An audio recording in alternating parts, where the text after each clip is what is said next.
What's up, Ricky mga motovlog? Nandito ulit tayo sa panibagong nating video. Dito po ay gamit ko si Saber. Dito po ay makikita nyo kung paano tayo pinagigilan ni... Sino ba to? Kalimutan ko tong hero na to. Pero maya makikita nyo sino nanggigil sa akin. Pag nakita natin ulit yan, mababanggit ko yung kanyang pangalan. So dito, napapalakas po tayo.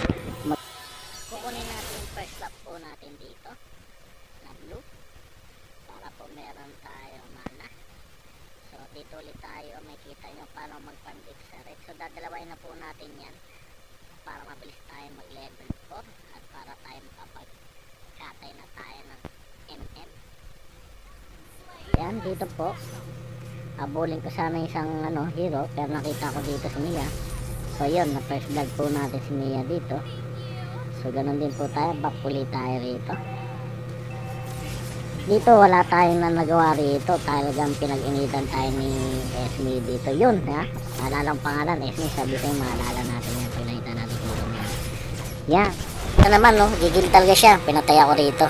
Siyempre babawi tayo dahil di natin mahuli si Esme. Dito natin pinag-initan natin dito si Nana. Yan, nakita nyo naman si Nana na yung napag-initan natin dito. Sayang, mapapatay ko sana si Esmeralda rito, kaso hindi natin kinaya, mamamatay rin tayo, kaya di na natin pinilit. So dito abulin ko pa rin sana. Ayun, si Nana muntikan tayo ni Nana doon, ma-fire shot.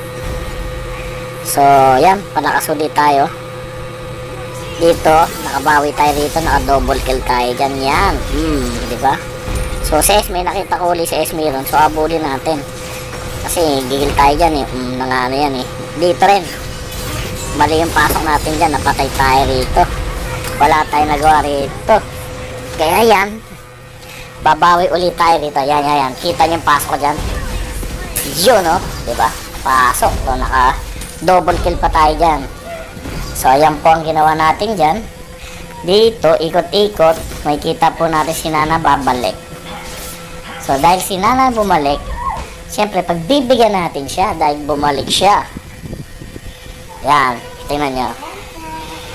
Hello Nana, nandito na ako. Tantaraw yung ginawa tayong pusa, pero wala yan magagawa dyan. So dito, iikot-ikot lang tayo rito. Kuha muna tayo ng konting buff.